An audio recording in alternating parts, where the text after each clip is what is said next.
ஆண்டவர் ரட்சகரமாக இயேசுவின் இனிதான நாமத்தினால் உங்களை அன்போடு கூட வாழ்த்துகிறேன். இந்த நாள் நம்முடைய ஆவிக்குரிய சிந்தனைக்காக யோவேல் தீர்க்கதரிசியின் புஸ்தகம் 3 அதிகாரம் 10 நான் வாசிக்கிறேன். உங்கள் மண்வெட்டிகளை பட்டயங்களாகவும் உங்கள் அறுவாள்களை ஈட்டிகளாகவும் அடியுங்கள். பலவீனனும் தன்னை பலவான் என்று சொல்வானாக. பலவீனன் தன்னை பலவான் என்று சொல்ல வேண்டும் என்று ஆண்டவர் விரும்புகிறார். தேவனுடைய வார்த்தை அதுதான்.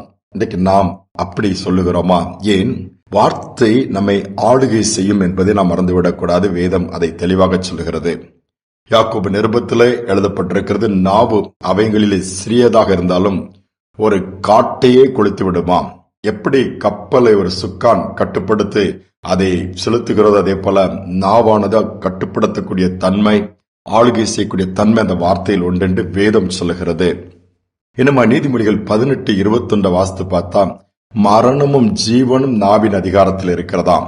அதில் பிரியப்படுகிறவன் அதன் கனியை புசிப்பான. மரணத்தை குறித்தே பேசினால் மரணம், ஜீவனை குறித்து பேசினால் ஜீவன் உண்டாகுமாம். அதனால்தான் வேதம் இந்த இடத்தில் சொல்லுகிறது, பலவீனனா இருக்கிறவங்க என்ன செய்ய வேண்டுமாம்? ஐயோ பலவீனமாயிட்டேன்னு, அந்த பலவீனம் வந்துச்சு, அந்த நோய் வந்துருச்சு, இப்படி ஆயிட்டேன்னு சொல்வது புலம்புவதை விட்டு விட்டு, அல்லது இன்னும் சிலர் இருக்கிறார்கள், டாக்டர் சொல்லிட்டாங்க நீ அவ்வளவுதான், டாக்டர் சொல்லிட்டாங்க நீ கஷ்டம்தான், டாக்டர் சொல்லிட்டாங்க நீ முடியாது, இப்படியே பேசுகிறவர்களுக்கு தான் அந்த வார்த்தை சொல்லப்பட்டிருக்கிறது. பலவீனமா இருந்தால் நான் பலவான் என்று அவர்கள் சொல்ல வேண்டுமா? அப்படி அறிக்கை பண்ண ஆண்டவர் சொல்லுகிறார். ஏனென்றால் நாவின் அதிகாரத்தில் அவ்வளவு வல்லமை கர்த்தர் வைத்திருக்கிறார். வார்த்தையில் அவ்வளவு வல்லமை வைத்திருக்கிறார். இன்னைக்கு நாம் என்ன சொல்கிறோம்? தோல்விகளையே பேசிக் கொண்டிருக்கிறோம். அதனால்தான் தோல்விகளே நாம் சந்திக்க நேரிடுகிறது. நஷ்டங்களே குறித்து பேசிக் கொண்டிருப்போம். ஆனால் எடுக்கிறவைகள் எல்லாம் நஷ்டமாய் மாறிவிடுகிறது. எல்லாமே குறைவாகவே பேசிக் கொண்டிருப்போம். ஒவ்வொருவரை பார்த்து இந்த குறை இருக்குது, அது சரியில்லை, அது சென்ற அவங்க வாழ்க்கை கடைசி வரை குறைவுபட்டு கொண்டே தான் போவார்களே ஒழிய ஒரு நிறைவான வாழ்க்கைக்குள்ள அவங்க வரவே முடியாது. அல்லது இருக்கிறது போதும் என்கிற ஒரு மன திருப்தி அவங்க வாழ்க்கையில இல்லாமல் போய்விடும். இனி எனக்கு என்ன எதிர்காலம் இருக்குது, என் வாழ்க்கை நீ அவ்வளவுதான். புலம்புகிறவர்கள் அப்படி புலம்பிக் கொண்டேதான் இருக்க வேண்டும். ஆண்டவர் அதில் பிரியப்படுகிறது அல்ல. அநேக காரியங்களை குறித்து கவலைப்படுகிற கூட்டணைக்கு அநேகம். ஆண்டவர்களை பார்த்து நீங்கள் அநேக காரியங்களை குறித்து ஏன் கவலைப்படுகிறீர்கள் என்று சொல்லிதான் ஆண்டவர் கேட்கிறார். மாறாக அவருடைய சமூகத்தில் உட்கார்ந்து பாசிட்டிவா கர்த்தருடைய வார்த்தையை பேசுங்க. வேதம் என்ன சொல்கிறது? ஏதாவது உங்களுக்கு விரோதமா சத்துருக்கள் எழும்பும் பொழுது யுத்தம் கர்த்தருடையது, கர்த்தர் எங்களுக்காக யுத்தம் பண்ணுவார்னு பேசி பாருங்க. சத்துருக்கள் சிதறடிக்கப்படுவாங்க.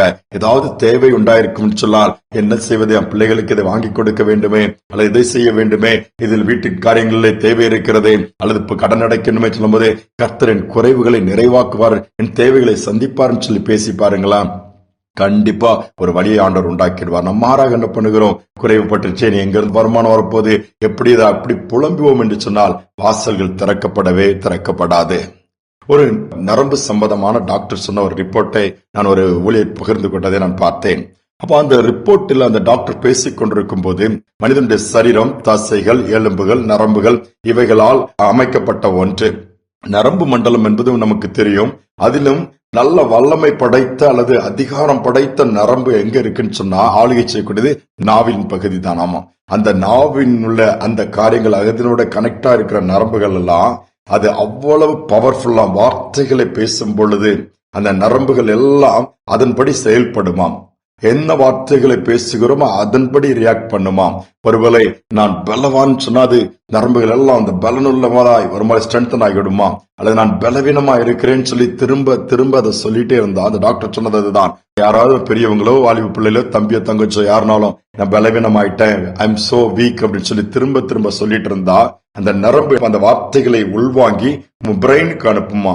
பிரெயின் மற்ற நரம்புகளுக்கெல்லாம் அனுப்பிவிடுமாம், நாம் பலவீனர்கள், நீங்கள் பலவீனமாக வேண்டும் என்று சொல்லி அந்த கட்டளை பிறக்கும் பொழுது மற்ற நரம்புகளும் நாளடைவில் வேகமாய் பலவீனம் அடைந்து அந்த சரீரத்தை முடக்கி விடுமா.